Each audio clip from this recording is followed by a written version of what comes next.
Well, Jeana, I get you back in the chair. Yes, you do. So tell us, what was it like coming back into the competition after you'd already been eliminated? Coming back is probably the sweetest revenge you could ever get on a group of girls. I had it ripped away from me once. I'm not gonna let it happen again. Even though you were fierce at the beginning, you brought the next level fierce when you came back again. Tell us why. I felt that if you guys didn't see it the first time and for some reason I went home then and I felt like that fight was there was clearly something that was missing. And Law likes to label it as savage, but that's how I came back. I feel like I'm a lioness. Like, I see my prey and I'm gonna attack it, so. Attack it you did. What was it like working with Nigel and Eva the Diva? God, yes, working with Nigel and Eva, oh my God. Nigel has been somebody that I've wanted to shoot with my entire life. I love his work. He's so, so, so good. Eva, see, like a very similar thing because she had the spider fear and like, I tried to think that I could get over the spider fear. Like seeing her go through it, I thought that I was gonna be able to do it. You guys, my fear of spiders is like, I'm afraid of the tiny ones, the teeny tiny ones, let alone one that's like, you guys, Drew, I almost had a heart attack. I literally was in and out of anxiety attacks all day, every day. But knowing that Eva got through it, I was like, okay, I can do this. And like having both Nigel and Eva together, I was like, yes, okay, I got this, I can do it. So when you moved back into the house, Rio had moved out all of her things. She did. What did that feel like? Major shade. She knew that it irritated me, but it's a competition, and I actually enjoy when things like that happen because it lights a fire under my ass, and it makes me want to fight harder and prove to people why I came back and don't mess with me.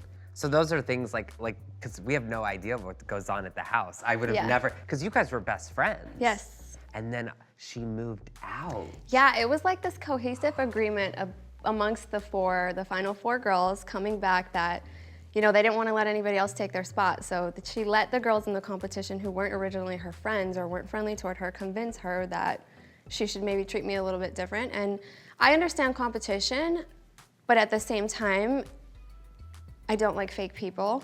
And I'm not necessarily saying she's fake, but if you allow somebody to alter your visions on somebody else or how you feel about somebody, but then later come back and say that it was a mistake, it makes me view you a little bit differently. Are you gonna still be friends with her?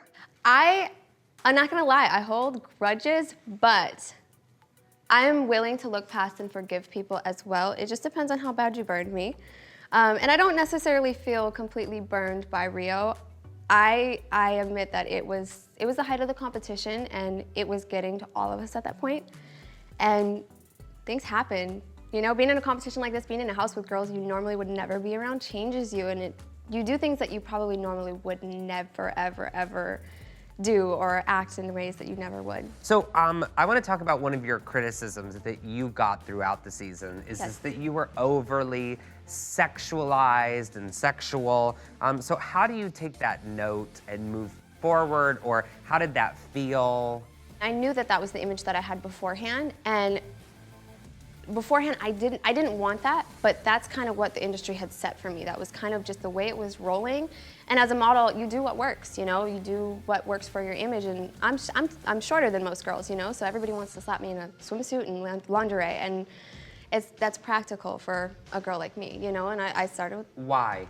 Starting with Playboy, I think it changes, it alters people's perception of like what you're capable of. It kind of almost gets people to look at you in one way. You made that choice. Yes. Absolutely, yeah, I did. So the industry didn't give that to you. That's a choice that maybe an opportunity that came to you and that you chose. I made the choice to do Playboy, which I was super excited about. But what I didn't expect was to only be stuck with people reaching out to me to be so sexy all the time. Right. And finding a wig, as much as like it was a great thing for me, that was probably one of the worst things that have happened to me in my life because it allowed me to cover things up and make it look so glamorous and people to not ask questions, you know? So it was the devil and an angel all in one. I guess. So what's next for you? Ooh, I don't know. This industry is ever changing and you never ever know, but for now it's a matter of breaking barriers and finding my place and my voice and my image in the industry and running with it and not letting anybody like stop me this time. Because I have to relearn everything all over again. It's not necessarily relearning it. I had this knowledge beforehand, I just wasn't able to apply it because of the look I had. So now I have the look, I have the high fashion package, and I just need to go on and run with everything that you guys gave me and make it something. Well, I wish you tons of luck. Thank you. Good luck, and I'm sure I will see you soon You will. on a runway or in a magazine. You'll see. All right, good luck. Bye. Bye.